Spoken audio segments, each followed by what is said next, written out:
UPSC civil services परीक्षा की तैयारी के दौरान आपकी एक महत्वपूर्ण जरूरत यह है कि आप इकोनॉमी के खंड पर अपनी पकड़ को मजबूत करें ताकि प्रारंभिक परीक्षा, मुख्य परीक्षा और इंटरव्यू तीनों ही स्तरों पर आप बेहतर प्रदर्शन करने की स्थिति में आ जाएं। क्योंकि इकोनॉमी का खंड एक ऐसा खंड है जो तीनों ही स्तरों पर एक बहुत बड़ी भूमिका निभाता है सिविल सर्विसेज एग्जामिनेशन में। इसी आवश्यकता को ध्यान में रखते हुए हर सप्ताह हम आपके सामने एक प्रोग्राम लेकर के आते हैं जिसका नाम है इकोनॉमी दिस वीक। इस प्रोग्राम में पिछले एक सप्ताह की सभी महत्वपूर्ण खबरों पर विस्तार से बात करते हैं, अवधारणाओं को ध्यान में रखते हुए हम बात करते हैं। तो चलिए आज के प्रोग्राम की शुरुआत करेंगे और सबसे पहली खबर पर बात करेंगे। आज की हमारी जो पहली खबर है वो पिंक टैक्स से जुड़ी हुई है। यहां पर टैक्स जो शब्द आया है, इससे आपको स्वाभाविक रूप से ये लगेगा कि ये किसी सरकार के द्वारा या किसी प्राधिकरण, अथॉरिटी के द्वारा लगाया जाने वाला टैक्स है। लेकिन यहाँ जो पिंक टैक्स है ये वस्तुतः उस तरह का टैक्स नहीं है, बल्कि एक प्राइसिंग फिनोमिना है। एक मूल्य निर्धारण से संबंधित महिलाओं के प्रति जो भेदभाव होता है ये उससे संबंधित है। यानी जब महिलाएं मार्केट में जाती हैं तो सामान्यतः एक पुरुष जिन प्रोडक्ट्स के लिए जितना खर्च करता है, महिलाओं को उन्हीं प्रोडक्ट्स के लिए कुछ ज्यादा खर्च करना पड़ता है। इस प्रकार की रिपोर्ट्स आई हैं और इस प्रकार की जो रिपोर्ट्स हैं ये काफी पहले से आ रही हैं। कंपनियां भी किसी प्रोडक्ट को डिजाइन करते समय या उसकी पैकेजिंग करते समय इस तरह के रंगों का प्रयोग करती हैं या इस तरह की डिजाइनिंग का दावा करती हैं कि वो महिलाओं को या महिलाओं की विशिष्ट जरूरतों को पूरा कर रहा है। और इसके आधार पर एक प्रोडक्ट जो पुरुष खरीदता है और वही प्रोडक्ट जब दूसरी पैकेजिंग में महिला खरीदती है तो एक महिला को ज्यादा उसका कीमत चुकानी पड़ती है। ये जो कीमत का अंतर है इसी को हम कहते हैं पिंक टैक्स। यानी किसी सरकार के द्वारा या वास्तविक टैक्स नहीं, किसी सरकार के द्वारा लगाया जाने वाला कोई टैक्स नहीं है, ये कोई वास्तविक टैक्स नहीं है, बल्कि मूल्य निर्धारण की एक प्रवृत्ति है, एक ट्रेंड है कि किस प्रकार से वस्तुओं का मूल्य महिलाओं के प्रति एक भेदभाव के आधार पर अपनाया जाता है। मूल्य निर्धारण जो है वो महिलाओं के प्रति एक भेदभाव को अभिव्यक्त करता है। महिलाओं से उन्हीं उत्पादों या सेवाओं के लिए, सर्विसेज के लिए अधिक कीमत ली जाती है जो सेवाएं पुरुषों को कम कीमत में प्रदान की जा रही हैं। तो इससे एक मूल्य निर्धारण के अंतर्गत भेदभाव अभिव्यक्त होता है। कंपनियां इस अतिरिक्त कमाई को अपने पास ही रखती है। इसमें से किसी प्रकार का राजस्व सरकार को नहीं दिया जाता है, सरकार को इसमें कोई राजस्व नहीं मिलता है। जब महिलाएं मार्केट में जाती हैं तो चाहे वो हेयर कट कराएं या खिलौने खरीदें या ड्राई क्लीनिंग से संबंधित सर्विसेज हासिल करें, शैम्पू, लोशन, डिओड्रेंट या स्किन केयर, कपड़े, टी शर्ट, जीन्स, सैलून सेवाएं जब हासिल करती हैं तो अक्सर देखने को मिलता है कि उनको ज्यादा कीमत चुकानी पड़ती है। और यही ज्यादा जो कीमत है इसको पिंक टैक्स के रूप में अभिव्यक्त किया गया है। इसके भारतीय परिप्रेक्ष्य और वैश्विक परिप्रेक्ष्य पर बात कर लेते हैं। जब हम वैश्विक परिप्रेक्ष्य की बात करते हैं तो इसका सर्वप्रथम उपयोग 1994 में यूनाइटेड स्टेट्स ऑफ अमेरिका यानी यूएसए के कैलिफोर्निया में किया गया था। अमेरिका में इस पर कई अध्ययन हुए हैं जिससे जो प्राइसिंग फिनोमिना है, यानी जो प्राइसिंग में भेदभाव है महिलाओं के प्रति, वो एक स्पष्ट रूप से नजर आता है। जैसे अमेरिका में जो अध्ययन हुए हैं उसके अनुसार महिलाओं के लिए बने जो पर्सनल केयर उत्पाद हैं, जो पर्सनल केयर प्रोडक्ट्स हैं, उन पर पुरुषों के मुकाबले महिलाओं को औसतन 13% ज्यादा कीमत चुकानी पड़ती है। वो महिलाओं के लिए 13% ज्यादा महंगे हैं।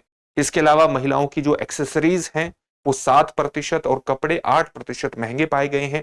अपने पूरे जीवन काल में महिलाएं पुरुषों की तुलना में एक समान उत्पादों के लिए हजारों डॉलर ज्यादा खर्च करती हैं, इस प्रकार के भी अध्ययन है। साथ ही अमेरिका में महिलाओं की जो शर्ट की ड्राई क्लीनिंग है वो पुरुषों की तुलना में 90% महंगी है। अगर हम ब्रिटेन की बात करें तो ब्रिटेन में भी इस प्रकार का अंतर हमें देखने को मिलता है, क्योंकि ब्रिटेन में महिलाओं का जो डिओड्रेंट है वो औसतन 8.9% महंगा देखने को मिला है और फेस मॉइस्चराइजर 34.28% महंगा पाया गया है पुरुषों की तुलना में, जो अपने आप में एक बहुत बड़े प्राइसिंग अंतर को रिफ्लेक्ट करता है, प्रतिबिंबित करता है। और इसी को ध्यान में रखते हुए वर्ष 2017 में संयुक्त राष्ट्र ने सभी देशों से यह अपील की थी कि वो अपने यहां इस प्रकार की प्राइसिंग में होने वाले जो भेदभाव हैं उसको समाप्त करने की कोशिश करें, क्योंकि ये एक तरह के जेंडर बेस्ड मूल्य भेदभाव को अभिव्यक्त करता है। अगर भारत की बात करें तो भारत के संदर्भ में इस तरह की जानकारी की बात करें तो भारत में एक अध्ययन ये आता है कि भारत में 67% भारतीय जो है वो पिंक टैक्स जैसी शब्दावली से परिचित नहीं है, उन्होंने इसके बारे में नहीं सुना है। इंटरनेशनल फाइनेंस स्टूडेंट्स एसोसिएशन की जो रिसर्च है, द जेंडर टैक्स, उसके अनुसार यह आंकड़ा हमारे सामने आता है कि 67%, 67% भारतीय ऐसे हैं जिन्होंने पिंक टैक्स के बारे में कभी सुना नहीं है। लेकिन जुलाई 2018 में भारत सरकार ने जब सैनिटरी नैपकिन और टेम्पोन को जीएसटी से पूरी तरह से मुक्त कर दिया, सैनिटरी नैपकिन और टेम्पोन का बड़े स्तर पर महिलाएं इस्तेमाल करती हैं और पहले इस पर 12% टैक्स लगाया जाता था। 2018 में, जुलाई 2018 में सरकार ने इसे क्या किया, 1 जुलाई 2017 से जीएसटी हमारे यहाँ आया और इस पर 12% का टैक्स लगाया जाता था। फिर जुलाई 2018 में सरकार ने सैनिटरी नैपकिन और टेम्पोन को जीएसटी से पूरी तरह मुक्त कर दिया। इसके बाद ये पिंक टैक्स जैसी बहस भारत में भी चली और भारतीय महिलाओं का ध्यान भी इस मुद्दे की तरफ गया। साथ ही भारत का जो एक महत्वपूर्ण आयोग है जिसका नाम है राष्ट्रीय उपभोक्ता विवाद निवारण आयोग, उसने कंपनियों को निष्पक्ष मूल्य निर्धारण नीति अपनाने की अपील की हुई है और साथ ही ये कहा है कि लिंग आधारित किसी भी तरह के प्राइसिंग भेदभाव से उनको बचना चाहिए। ये दिशा निर्देश इस आयोग ने उनको दिए हुए हैं। पिंक टैक्स से बचने के कुछ उपाय भी हैं जो महिलाएं अपना सकती हैं। एक उपाय यह है कि महिलाएं जेंडर न्यूट्रल प्रोडक्ट्स ही खरीदें।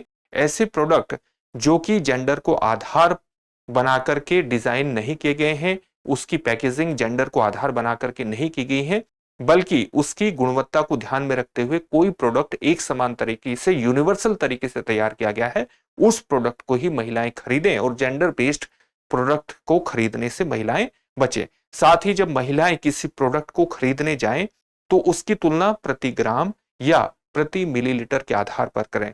जब वो मान लिया कोई शैंपू खरीदते हैं, एक शैंपू है 100 मिलीलीटर मात्रा का और एक है 250 मिलीलीटर का, तो हो सकता है कि 250 मिलीलीटर शैंपू की जो कीमत है वो उनको ज्यादा लग रही हो, लेकिन उसकी कीमत को वो 1 मिलीलीटर के आधार पर औसतन उसका निकालने की कोशिश करें, उसका औसत निकालें, एवरेज निकालें और तब देखें ऐसा हो सकता है कि 250 मिलीलीटर का जो शैंपू है वो उनको कम कीमत पर मिल रहा हो। तो इस प्रकार से वो लगातार तुलना करें और इससे वो जो प्राइसिंग के अंतर्गत डिफरेंस आता है उससे बच सकता है। साथ ही महिलाएं जब मार्केट में जाती हैं, हेयर कट अक्सर उनके महंगे होते हैं, तो वो यूनिसेक्स सलून का इसके अंतर्गत इस्तेमाल कर सकती हैं, मोल भाव कर सकती हैं और यूनिसेक्स सलून जैसी व्यवस्थाएं जो हैं वो महिलाओं के संदर्भ में एक समान प्राइसिंग की व्यवस्था करती है, जहां पर पुरुष और महिलाओं के लिए एक समान प्राइसिंग सामान्यतः होती है। इसी के अलावा ई कॉमर्स साइट्स पर पुरुषों और महिलाओं के लिए जो भी अलग अलग प्रोडक्ट हैं तो उनकी प्रोडक्ट की तुलना कर सकती हैं कि क्या उन प्राइसिंग में अंतर है। जो प्रोडक्ट, एक ही प्रोडक्ट है, वो पुरुषों के लिए क्या अलग कीमत पर है या महिलाओं के लिए, महिलाओं और पुरुष के लिए अलग अलग कीमत उसकी ली जा रही है। इस प्रकार की तुलना हमेशा करें और तभी प्रोडक्ट खरीदें। कुछ भारतीय जो स्टार्टअप्स हैं वो जेंडर न्यूट्रल और पॉकेट फ्रेंडली, जिससे आपकी जेब पर ज्यादा असर नहीं पड़ता है, इस प्रकार के ब्रांड जो है वो उपलब्ध करा रहे हैं, तो इन्हें भी अपनाने की आवश्यकता है। साथ ही उपभोक्ता जागरूकता जो समूह है उनको सपोर्ट करें जो लगातार बाजार में निष्पक्ष मूल्य निर्धारण की मांग करते हैं।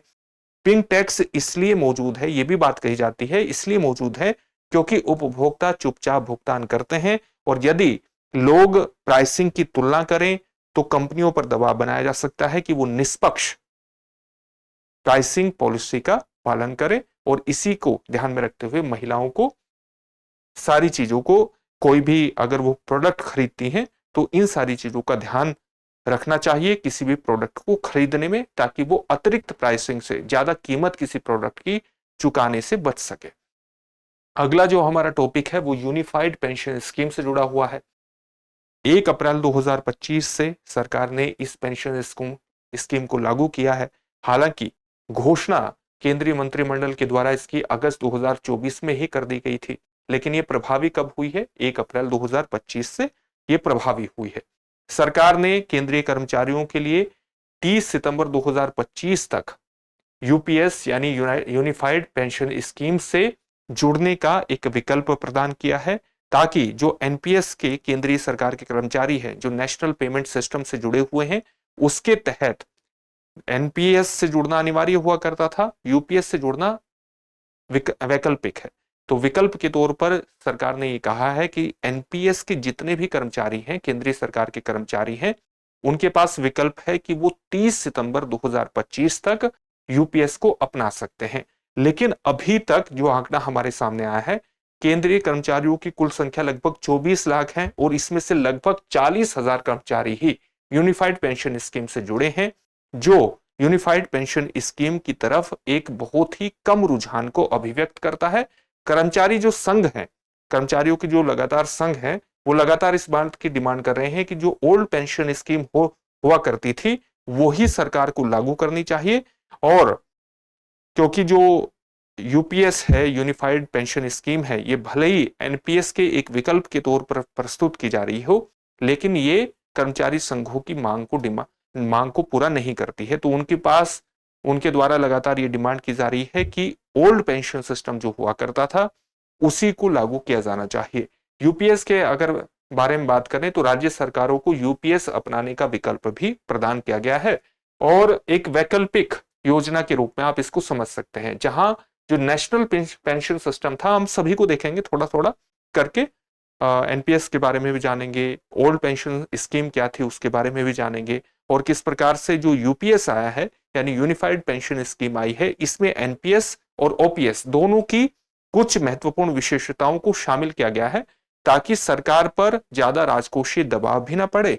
और इसके अलावा जो एक निरंतर प्रवाह ओल्ड पेंशन सिस्टम में हुआ करता था कि एक गारंटीकृत पेंशन प्राप्त होती थी, वो एक गारंटीकृत पेंशन प्राप्त हो, क्योंकि एनपीएस में गारंटीकृत पेंशन की व्यवस्था नहीं है। तो सरकार ने एनपीएस की कुछ विशेषताएं ली हैं, जैसे एनपीएस में आपको एक निश्चित अंशदान करना पड़ता है कोई भी पेंशन को हासिल करने के लिए, लेकिन वो बाजार आधारित है, तो अगर बाजार परफॉर्म नहीं करेगा तो वो पेंशन नहीं प्राप्त होगी। जबकि ओल्ड पेंशन सिस्टम में ऐसा नहीं था, उसमें पेंशन की गारंटी होती थी और अंशदान भी नहीं होता था। तो एनपीएस की कुछ विशेषताएं ली गई, कुछ ओल्ड पेंशन स्कीम की विशेषताएं ली गई और उसके माध्यम से यूपीएस आपके सामने आया। अभी हम उसको समझेंगे। तो यूपीएस क्या है? एक वैकल्पिक योजना है, एनपीएस की तरह अनिवार्य नहीं है। एनपीएस से केंद्रीय कर्मचारियों को जुड़ना अनिवार्य था, यूपीएस से जुड़ना वैकल्पिक है। एनपीएस के तहत आने वाले जो केंद्रीय सरकार के कर्मचारी है वो यूपीएस से जुड़ सकते हैं, उनके पास ये विकल्प है। न्यूनतम इसमें पेंशन कितनी मिलेगी? पेंशन एक इसमें सुनिश्चित पेंशन की व्यवस्था की गई है, गारंटीकृत पेंशन की व्यवस्था की गई है और फैमिली पेंशन की भी व्यवस्था की गई है। जैसे न्यूनतम 25 वर्ष की सेवा अगर कोई व्यक्ति पूरी कर लेता है तो उस कर्मचारी को जिसने न्यूनतम 25 वर्ष की सेवा पूरी की है, उसके अंतिम 12 माह के औसत मूल वेतन का 50% उसे सुनिश्चित पेंशन के रूप में प्रदान किया जाएगा। ये एक बात हुई। दूसरा यह है कि अगर कोई कर्मचारी है उसने कम से कम 10 वर्ष की सेवा की है तो 10 वर्ष की सेवा पर न्यूनतम वो 10,000 रुपए मासिक पेंशन की उसको गारंटी प्राप्त हो जाएगी। तो न्यूनतम 10,000 की जो 10 वर्ष की सेवा अगर कोई कर लेता है तो न्यूनतम 10,000 रुपए की मासिक पेंशन उसकी सुनिश्चित हो जाएगी। और अगर 25 वर्ष की सेवा उसकी पूरी हो जाती है न्यूनतम, तो अंतिम 12 माह के औसत मूल वेतन का 50% उसको सुनिश्चित पेंशन के रूप में प्रदान किया जाएगा। ये बात क्लियर हो गई। पेंशनर जिसको पेंशन प्राप्त होती है उसको हम पेंशनर कहते हैं। अगर उसकी मृत्यु हो जाती है किसी भी कारणवश तो उसके जीवन साथी को या उसके निकटतम परिवार के सदस्य को जितनी पेंशन उसको प्राप्त हो रही थी उसका 60% फैमिली पेंशन के रूप में प्राप्त होगा। तो एक तरह से 3 व्यवस्थाएं आप यहां देखेंगे। सुनिश्चित पेंशन प्राप्त होगी, 25 वर्ष की सेवा अगर आपने पूरी कर ली है, 10 वर्ष की सेवा अगर आपने पूरी कर ली है तो न्यूनतम 10,000 की मासिक पेंशन प्राप्त होगी। और पेंशनर की मृत्यु होने पर जो निकटतम परिवार का सदस्य है, जीवन साथी है, उसको जितनी पेंशनर को पेंशन प्राप्त होती थी उसका 60% फैमिली पेंशन के रूप में प्राप्त होगा। और साथ ही इसमें महंगाई को भी एडजस्ट किया जाएगा, जो महंगाई भत्ता है उसका भी इसके अंतर्गत समायोजन किया जाएगा। साथ ही यूपीएस से जो जुड़ने वाले कर्मचारी हैं, जब उनकी सेवानिवृत्ति होगी तो उन्हें ग्रेच्युइटी के अलावा एक मुश्त भुगतान भी होगा। ग्रेच्युइटी क्यों प्रदान की जाती है? जब कोई कर्मचारी किसी संस्थान में 5 वर्ष पूरा कर लेता है तो उसको निरंतर काम करने के सम्मान के रूप में एक राशि दी जाती है। 5 वर्ष अगर पूरा कर लेता है तो उसी को हम क्या कहते हैं? ग्रेच्युइटी हम उसको कहते हैं। उसके साथ साथ एक मुश्त भुगतान भी दिया जाएगा। और ये एक मुश्त भुगतान क्या होगा, ये हर 6 माह की सेवा के आधार पर काउंट होगा। अंतिम बेसिक पे प्लस डीए यानी डियरनेस अलाउंस, महंगाई भत्ता का 1/10वां हिस्से के आधार पर। किस प्रकार से इसको कैलकुलेट करेंगे, जैसे इसे समझने की आवश्यकता है, ये पूरा शब्दों से कवर नहीं होगा। मान लिया किसी का अंतिम बेसिक पे और अंतिम बेसिक सैलरी और डीए यानी महंगाई भत्ता मिलाकर के 60,000 रुपए है, ये मान लेते हैं 60,000 रुपए उसे प्राप्त होता है, तो इसका 1/10वां हिस्सा कितना होगा, 6,000 होगा, 6,000 होगा। और हर 6 माह की सेवा पर ये काउंट होगा, यानी छमाही के आधार पर काउंट होगा। इसका मतलब क्या हुआ, इसका मतलब ये हुआ कि मान लिया अगर किसी ने 30 साल की 30 साल 6 माह की सर्विस पूरी की है, 30 साल 6 माह, तो छमाही कितनी हुई, 30 साल में 60 छमाही प्लस 1 छमाही, ये 61 छमाही इसकी हो गई। अब ये जो अंतिम बेसिक पे और डीए का 1/10 था, जो 6,000 आया था, इसको 61 से गुना कर दें तो ये कितना हो गया, 3,66,000 ये कीमत बैठती है, 3,66,000। तो ये 3,66,000 है, ये एक मुश्त राशि के रूप में एक बार में ही इसको प्राप्त हो जाएंगे, लमसम इसको प्राप्त हो जाएंगे। और इसके अलावा जो पेंशन उसकी निर्धारित होगी, उस पेंशन में 10% का योगदान किसके द्वारा किया जाता है, पेंशन यहां आपको बता दी, सुनिश्चित पेंशन, मासिक पेंशन की गारंटी और फैमिली पेंशन इसके आधार पर प्रदान की जाएगी। अंशदान इसमें निर्धारित है, यूपीएस में, यूनिफाइड पेंशन स्कीम में 10% जो है वो कर्मचारी के द्वारा दिया जाएगा। तो कर्मचारी का जो एक मूल वेतन है उसके हिसाब से, जो उसका मूल वेतन है, जो महंगाई भत्ता उसको प्राप्त होता है, उसके हिसाब से उसको 10% योगदान देना है। सरकार भी 10% का योगदान देगी, उसका जो मूल वेतन है, जो महंगाई भत्ता है। और सरकार का इसमें अतिरिक्त योगदान भी होगा 8.5% का, क्योंकि सरकार एक यूपीएस पूल भी बनाएगी ताकि पेंशन का जो प्रवाह है वो निरंतर हो सके, उसमें किसी प्रकार की रुकावट ना आए। तो सरकार का एक तरह से योगदान आप देख सकते हैं कि 18.5% का योगदान सरकार का बैठता है, 10% का योगदान कर्मचारी का बैठता है। ओल्ड पेंशन स्कीम की अगर हम बात करें तो 1 जनवरी 2004 से पहले सर्विस करने वाले लोगों पर ओल्ड पेंशन स्कीम लागू होती थी। इसमें कर्मचारी को किसी प्रकार का कोई अंशदान, शेयर नहीं देना पड़ता था, कोई अंशदान नहीं देना पड़ता था, पूरी राशि पेंशन की सरकार के द्वारा ही दी जाती थी। और गारंटीकृत पेंशन थी, जो किसी भी कर्मचारी को हासिल होने वाला अंतिम मूल वेतन प्लस डीए महंगाई भत्ता हुआ करता था, उसका 50% पेंशन के रूप में प्रदान किया जाता था।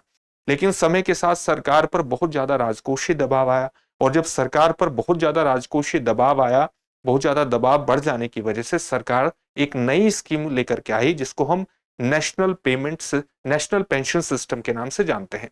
तो 1 जनवरी 2004 के बाद जितने भी कर्मचारी है उन पर एनपीएस लागू हुआ। इसमें सरकार ने कर्मचारियों का भी पेंशन प्राप्त करने के लिए एक अंश निर्धारित कर दिया, और यह परिभाषित अंश था। परिभाषित अंश क्या था, कर्मचारी अपने औसत मूल वेतन का, अपने मूल वेतन का कितना 10% और औसत मूल वेतन और महंगाई भत्ते का 10% और सरकार 14% क्या करेगी, योगदान देगी। और इसके माध्यम से ये जो इससे जो पैसा प्राप्त होगा उसे गवर्नमेंट सिक्योरिटी के अलावा बॉन्ड मार्केट और शेयर मार्केट, इसमें निवेश किया जाएगा। और बाजार जितना परफॉर्म करेगा और इसके माध्यम से जो राशि प्राप्त होगी वो कहां दी जाएगी, वो कर्मचारियों को पेंशन के रूप में प्रदान की जाएगी। तो ये क्या हो गया, ये पूरा सिस्टम बाजार आधारित हो गया। बाजार ने परफॉर्म नहीं किया तो आपको पेंशन नहीं प्राप्त होगी, और बाजार ने परफॉर्म कर दिया तो आपको पेंशन प्राप्त हो जाएगी। तो पूरी तरह से बाजार नियंत्रित रिटर्न पर यह आधारित था। इसकी नियामक संस्था कौन थी, pension fund regulatory and development authority इसकी एक नियामक संस्था थी। और इसकी स्थापना कब हुई थी इस अथॉरिटी की, 2003 में सरकार के एक रेजोल्यूशन के माध्यम से इसकी स्थापना हुई थी। साथ ही वर्तमान में जो नेशनल पेंशन सिस्टम है, ये pension fund regulatory and development act 2013 के माध्यम से ये एक प्रकार से नियंत्रित होता था। उसके माध्यम से ये रेगुलेट होता था। रेगुलेट सही शब्द है, विनियमित होता था। यूपीएस क्या है? इन दोनों की ही कुछ महत्वपूर्ण विशेषताओं का मिश्रण है। जैसे यहां से हमने उठाया, ओल्ड पेंशन स्कीम से हमने गारंटीकृत पेंशन उठा ली, गारंटी पेंशन उठा ली, और यहां से हमने अंशदान उठा लिया कि अंशदान, यहां पर अंशदान नहीं था। सरकारी कर्मचारियों को भी अगर पेंशन प्राप्त करनी है तो यहां एनपीएस में ये कहा था कि उनको अंशदान करना पड़ेगा, लेकिन यहां कोई गारंटी नहीं थी पेंशन की। यहां पर गारंटी थी लेकिन अंशदान कर्मचारियों का निर्धारित नहीं था। यूपीएस में क्या किया कि दोनों का एक संयोजन मॉडल अपनाया, ओपीएस की गारंटीकृत पेंशन व्यवस्था अपनाई और एनपीएस की अंशदान प्रणाली को अपना लिया। यूपीएस के बारे में कुछ सामान्य तथ्य और जान लेते हैं। जैसे केंद्रीय कर्मचारी इसके पात्र बन सकते हैं जो एनपीएस से जुड़े हुए हैं। एनपीएस तो सभी केंद्रीय सरकार के कर्मचारियों के लिए अनिवार्य कर दिया गया था, उनके पास ही विकल्प है कि वो यूपीएस से जुड़ सकते हैं। एक बार यूपीएस अगर चुन लिया तो वापस एनपीएस में लौटने का विकल्प मिलेगा, लेकिन ये विकल्प केवल एक बार ही मिलेगा। यानी आपने एनपीएस से आप यूपीएस में गए और यूपीएस से फिर अगर आप एनपीएस में आना चाहते हैं तो आप आ सकते हैं, लेकिन ये विकल्प एक बार का ही है, बार बार नहीं मिलेगा, और वो भी सेवानिवृत्ति से 1 वर्ष पहले प्राप्त होगा। जो वॉलंटरी रिटायरमेंट लेते हैं उनके पास ये विकल्प केवल 3 माह पहले तक ही मौजूद रहेगा। यूपीएस के लिए सरकार 8.5% का, अभी हमने बताया था कि 8.5% का बेसिक पे प्लस डीए का एक अतिरिक्त योगदान भी देगी, ताकि पेंशन पूल बनाया जा सके और एक गारंटीकृत पेंशन की व्यवस्था निर्मित की जा सके, किसी प्रकार की उसमें टूटन न आए। नौकरी से अगर कोई व्यक्ति, कोई कर्मचारी बर्खास्त कर दिया जाता है तो उसे यूपीएस का लाभ प्राप्त नहीं होगा, और यूपीएस में एक मुश्त राशि भी प्रदान की जाएगी, लमसम भुगतान भी किया जाएगा। जो अभी हमने एक उदाहरण देखा था कि अगर किसी का डियरनेस अलाउंस और बेसिक पे मिलाकर के 60,000 रुपए होता है और उसकी 61 छमाही बैठती है तो 3,66,000 रुपए की उसे एक मुश्त राशि प्राप्त होगी। तो वो एक मुश्त राशि की व्यवस्था इसमें की गई है। तो ये सामान्य बात हुई जो कि हमने इसके बारे में जानी है। अगर हम इसकी कुछ निहितार्थों को जाने तो निहितार्थ यही है कि सरकार ने क्या किया है। सरकार ने ये व्यवस्था की है कि ना तो उस पर राजकोषीय दबाव आए, और साथ ही लोगों के द्वारा जो गारंटीकृत पेंशन की डिमांड लगातार की जा रही थी, गारंटीकृत पेंशन की जो डिमांड की जा रही थी वो भी पूरी हो जाए, सरकार पर बिना किसी तरह के अतिरिक्त राजकोषीय दबाव डाले। क्योंकि कई प्रकार के इस प्रकार से अध्ययन हमारे सामने आए थे कि अगर सरकार ओल्ड पेंशन सिस्टम को लागू करती है और सभी राज्य उसको अपनाते हैं तो सरकार पर जीडीपी के लगभग 1% का दबाव आ सकता है। तो सरकार पर ज्यादा राजकोषीय दबाव उसकी वजह से आ सकता है। इसलिए सरकार ने कहीं ना कहीं कोशिश की है कि एक मिडिल पाथ अपनाया जाए। ये सरकार का दृष्टिकोण है, जबकि जो कर्मचारी संघ है वो लगातार डिमांड कर रहे हैं कि ओल्ड पेंशन सिस्टम को ही दोबारा लागू किया जाना चाहिए। वो यूपीएस से भी संतुष्ट नहीं है। अब हम तेल और गैस पर इंटरनेशनल एनर्जी एजेंसी की एक महत्वपूर्ण रिपोर्ट को देखते हैं, जो कहती है कि जो तेल उत्पादन है उसमें जो गिरावट है वो इतिहास में सबसे ज्यादा है। वो बहुत तीव्र गति से वो गिरावट देखने को मिल रही है, और विशेष तौर से भारत, तेल और गैस दोनों के संदर्भ में भारत के लिए ये खबर विशेष रूप से चिंताजनक है। भारत के लिए विशेष रूप से खबर चिंताजनक क्यों है? क्योंकि भारत अपने तेल की जरूरतों का लगभग 85% आयात करता है, और भारत अपनी गैस की जरूरत का लगभग 45% आयात करता है। तो अगर इंटरनेशनल मार्केट में, अंतरराष्ट्रीय बाजार में तेल की और गैस की प्रोडक्शन गिरती है तो उनकी प्राइसिंग ऊपर जाएगी, और भारत की अपनी जरूरतें पूरी करने के लिए भी एक दबाव क्रिएट होगा। इसके कई रास्ते हैं। एक तो भारत को अपने बाजार में जहां जहां से वो आयात करता है उसमें एक विविधीकरण लाने की आवश्यकता है, उसको डाइवर्सिफाई करने की आवश्यकता है, ताकि भारत किसी एक ही क्षेत्र के आयात पर निर्भर न रहे। भारत मध्य पूर्व से बहुत बड़े स्तर पर तेल का आयात करता है। भारत अभी हाल ही में हमने देखा कि रूस की तरफ से भी भारत ने अपनी आपूर्ति को बहुत बड़े स्तर पर बढ़ाया है। इसी तरह से भारत साउथ अमेरिका से भी, अफ्रीका के देशों से भी इस प्रकार के आयात को बढ़ा सकता है, और कोशिश भारत की यह होनी चाहिए कि अपने तेल के आयात में, गैस के आयात में एक डाइवर्सिफिकेशन लाए, साथ ही घरेलू स्तर पर उसको तेल और गैस के भंडारों को एक्सप्लोर करने की आवश्यकता है। वहां घरेलू स्तर पर भी एक कहते हैं कि प्रोडक्शन, खोज के साथ, एक्सप्लोरेशन के साथ साथ प्रोडक्शन की तरफ भी भारत को आगे बढ़ने की आवश्यकता है, ताकि भारत ज्यादा से ज्यादा अपने स्तर पर भी अपनी जरूरतों को पूरा कर सके। साथ ही भारत ऊर्जा संक्रमण की तरफ आगे बढ़े, यानी उसकी निर्भरता हाइड्रोकार्बन उत्पादों पर न रहे, बल्कि जो नवीकरणीय ऊर्जा संसाधन है बायोफ्यूल के माध्यम से, उसके माध्यम से उसकी तेल की जरूरतें पूरी हो, चाहे वो ग्रीन हाइड्रोजन के माध्यम से पूरी हो, चाहे बायोफ्यूल के माध्यम से पूरी हो।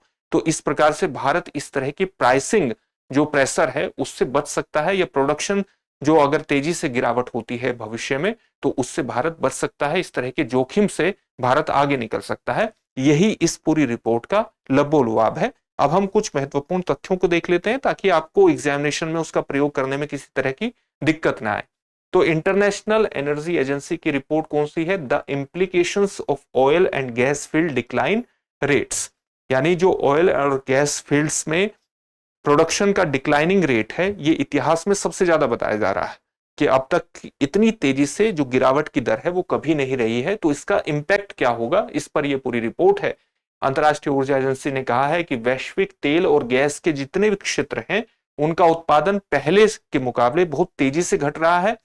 औसत जो सामान्यतः प्राकृतिक गिरावट दर है वो तेज हो गई है, क्योंकि उद्योग अब अधिकतर शेल और गहरे अपतटीय यानी डीप ऑफशोर संसाधनों पर निर्भर है। इसका मतलब क्या है? इसका मतलब यह है कि जो सामान्यतः आप ऑयल और गैस फील्ड देखते हैं, जैसे मध्य पूर्व में देखते हैं, तो मान लिया कोई गैस फील्ड हमें मिल गया और या कोई ऑयल फील्ड मिल गया, तो इसमें जो पहले साल में प्रोडक्शन होगा वो ज्यादा होगा, और मान लिया 100 मिलियन बैरल पर डे का इसका उत्पादन है। तो हो सकता है कि अगले साल जो प्रोडक्शन है उसमें गिरावट इस प्रकार की हो कि 80 मिलियन बैरल पर डे उत्पादन हो। तो ये गिरावट कितनी हुई है? ये 20% की गिरावट आई है। तो अगर हम इसको एक सामान्य गिरावट मान लें कि इतनी ही गिरावट होती है ऑयल और गैस फील्ड में, तो इसको हम प्राकृतिक गिरावट के रूप में परिभाषित कर लेंगे। लेकिन दुनिया की जो निर्भरता है इस मामले में हाइड्रोकार्बन उत्पादों के अंतर्गत या तेल के मामले में, वो शेल, जो प्रोडक्शन शेल के माध्यम से जो प्रोडक्शन होता है। शेल क्या है? शेल एक अवसादी चट्टान का प्रकार है। अवसादी सेडिमेंट्री रॉक है, सेडिमेंट्री रॉक का एक प्रकार है, और इसमें हम क्या करते हैं? फ्रैक्चरिंग तकनीक के माध्यम से और ड्रिलिंग तकनीक के माध्यम से, जो हाइड्रोलिक फ्रैक्चरिंग तकनीक और जो हॉरिजॉन्टल ड्रिलिंग तकनीक है उसके माध्यम से क्या करते हैं? इसके माध्यम से हम तेल की प्राप्ति करते हैं। किस प्रकार से करते हैं कि कोई चट्टान है उसमें इस प्रकार से ड्रिल किया जाता है, और ड्रिल करने के बाद फिर इसको क्षैतिज तरीके से मोड़ करके उस स्थान पर पहुंचाया जाता है जहां तेल के भंडार हो सकते हैं। फिर हम क्या करते हैं? पानी, रसायन और मिट्टी, रसायन और मिट्टी, इसका हाई प्रेशर इस क्षेत्र पर छोड़ते हैं, जिससे यहां छोटे छोटे छिद्र और बड़े हो जाते हैं, और इसके माध्यम से यहां तेल की प्राप्ति की जाती है। फिर उसको हम बाहर निकालते हैं। तो शेल गैस के माध्यम से या शेल चट्टानों के माध्यम से हम इस प्रकार से तेल प्राप्त करते हैं। आजकल इस पर ज्यादा निर्भरता बढ़ गई है। इसके अलावा जो गहरे अपतटीय क्षेत्र हैं, समुद्र तल से भी आपने देखा होगा, बहुत से हमने ऐसे प्लेटफॉर्म समुद्र में देखे होंगे जो तेल को एक्सप्लोर करते हैं, वहां से प्रोडक्शन करते हैं। तो इन जैसे प्लेटफॉर्म पर निर्भरता बढ़ गई है, और इनमें इनकी एक सबसे बड़ी दिक्कत है कि मान लिया शुरू में प्रोडक्शन इनका बहुत तेजी से हुआ, मान लिया 100 मिलियन बैरल पर डे का हुआ, एक उदाहरण के तौर पर मान लिया, एक उदाहरण 100, यहां पर ये 100 है मिलियन बैरल पर डे। तो अगले साल हो सकता है इसमें प्रोडक्शन में जो गिरावट है वो बहुत ज्यादा हो और 60 मिलियन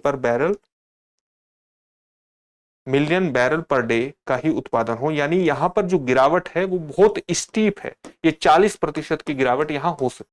तो आप देख सकते हैं कि इसमें जो गिरावट का स्तर है वो प्राकृतिक गिरावट के स्तर से बहुत तीव्र है, और इस पर निर्भरता बढ़ती चली गई है। तो अगर इस पर निर्भरता बढ़ती चली गई है तो जरूरत इस बात की है कि हम इस तरह के प्रोडक्शन में ज्यादा निवेश करें, लेकिन उनकी उपलब्धता और उनकी एक्सप्लोरेशन और एक्सप्लोरेशन के साथ साथ प्रोडक्शन और प्रोडक्शन को मान्यता दिलाना, उसमें बहुत लंबा समय लगता है। तो इसकी वजह से पूरे विश्व में आने वाले समय में जो तेल और गैस का फील्ड है, इसको काफी प्रेशर अनुभव करना पड़ सकता है। बिना नए निवेश के वैश्विक तेल उत्पादन हर साल 5.5 मिलियन बैरल पर डे घट जाएगा। 2010 में ये कितना था? लगभग 4 मिलियन बैरल पर डे था।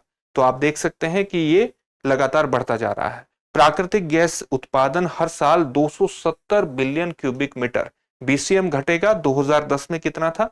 180 बिलियन क्यूबिक मीटर था, अगर हम नए निवेश नहीं करते हैं। निवेश और उत्पादन की वर्तमान स्थिति की बात करें तो कुल अपस्ट्रीम निवेश, अपस्ट्रीम निवेश का मतलब क्या है? एक तो अपस्ट्रीम निवेश होता है, एक मिडिल स्ट्रीम निवेश होता है, एक डाउनस्ट्रीम निवेश होता है। अपस्ट्रीम निवेश वस्तुतः प्रोडक्शन के लिए होता है, एक्सप्लोरेशन के लिए होता है, किसी तेल के भंडार को खोजना, गैस के भंडार को खोजना और उसका प्रोडक्शन करना। मिडिल में सामान्यतः ट्रांसपोर्टेशन व्यवस्था, मिडिल स्ट्रीम में ट्रांसपोर्टेशन व्यवस्था और भंडारण व्यवस्था आती है। और जब हम डाउन स्ट्रीम की बात करते हैं तो रिफाइनरी और अंतिम उत्पाद बनाना, वो डाउन स्ट्रीम के अंतर्गत आ जाता है। तो कुल अपस्ट्रीम निवेश का 90% जो है वो केवल मौजूदा क्षेत्रों की गिरावट की भरपाई करने में ही खर्च हो रहा है वर्तमान में। बहुत ही कम निवेश ऐसा है जो नई मांग जो उभर रही है उसको पूरा करने के लिए खर्च हो। इंटरनेशनल एनर्जी एजेंसी के अनुसार 2050 तक उत्पादन को वर्तमान स्तर पर बनाए रखने के लिए अतिरिक्त 45 मिलियन बैरल पर डे तेल और लगभग 2000 बिलियन क्यूबिक मीटर गैस की आवश्यकता होगी। तो इतने बड़े स्तर पर, और जब इसकी आवश्यकता होगी तो बहुत बड़े स्तर पर निवेश की भी आवश्यकता होगी। इसका मतलब यह है कि शीर्ष जो 3 वैश्विक उत्पादक देश हैं उनके संयुक्त उत्पादन के बराबर नए संसाधनों को विकसित करना पड़ेगा। तो ये भी कुछ एक महत्वपूर्ण फैक्ट यहां आपको पता लगे हैं। विभिन्न क्षेत्रों और संसाधनों की जो गिरावट दर है वो किस प्रकार से है देख लेते हैं। विभिन्न क्षेत्रों में मध्य पूर्व के जो बड़े ऑनशोर, ऑनशोर का मतलब है जो धरातल पर स्थित जो हमारे क्षेत्र हैं, ऑयल और गैस फील्ड है, उनकी गिरावट दर कितनी है? 2% प्रतिवर्ष से भी कम है। तो धरातल पर स्थित जो ऑयल एंड गैस फील्ड्स हैं उनमें जो गिरावट का प्रतिशत है वो 2% से भी कम है। यूरोप के जो छोटे ऑफशोर क्षेत्र हैं, ऑनशोर नहीं, जो कि तटीय क्षेत्रों के पास समुद्र में स्थित ऑयल और गैस फील्ड है, उनकी गिरावट दर कितनी है? वो 15% प्रतिवर्ष से ज्यादा है। आप देखिए किस प्रकार से निर्भरता उन्हीं पर बढ़ी है और उनकी जो गिरावट है वो बहुत तेज है। इसके अलावा टाइट ऑयल और जो शेल गैस कुएं हैं वो पहले वर्ष में 35%, लगभग 35% और दूसरे वर्ष में लगभग 15% की गिरावट प्रदर्शित कर रहे हैं।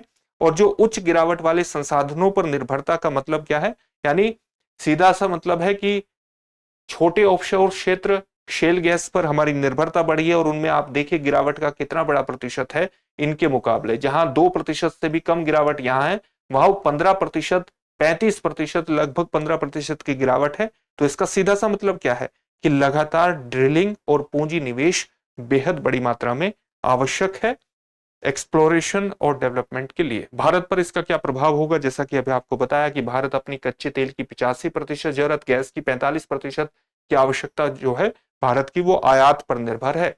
बढ़ती गिरावट दर से भारत की ऊर्जा सुरक्षा निश्चित रूप से जोखिम में है।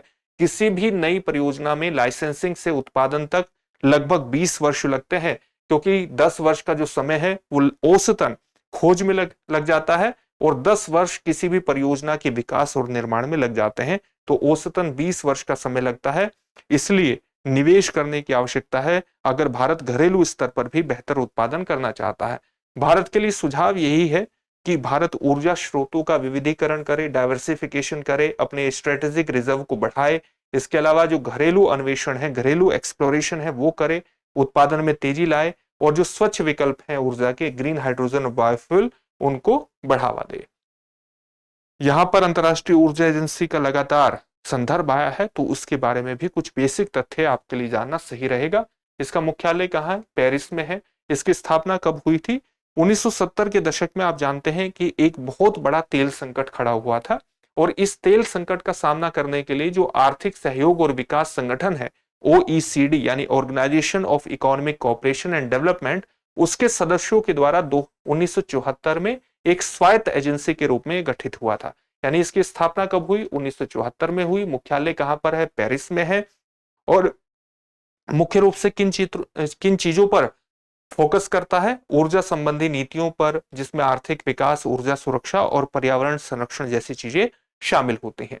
इसके अलावा अंतर्राष्ट्रीय तेल बाजार से संबंधित जो जानकारी है वो प्रदान करने में भी ये भूमिका निभाता है। अगर हम इसके सदस्य देशों की बात करें तो इंटरनेशनल एनर्जी एजेंसी परिवार में 32 सदस्य देश हैं और 32 सदस्य देशों में भारत भी शामिल है। इसके अलावा इसके 13 सहयोगी देश हैं और 4 परिग्रहण क्षेत्र हैं, एक्सेशन कंट्रीज भी हैं 4।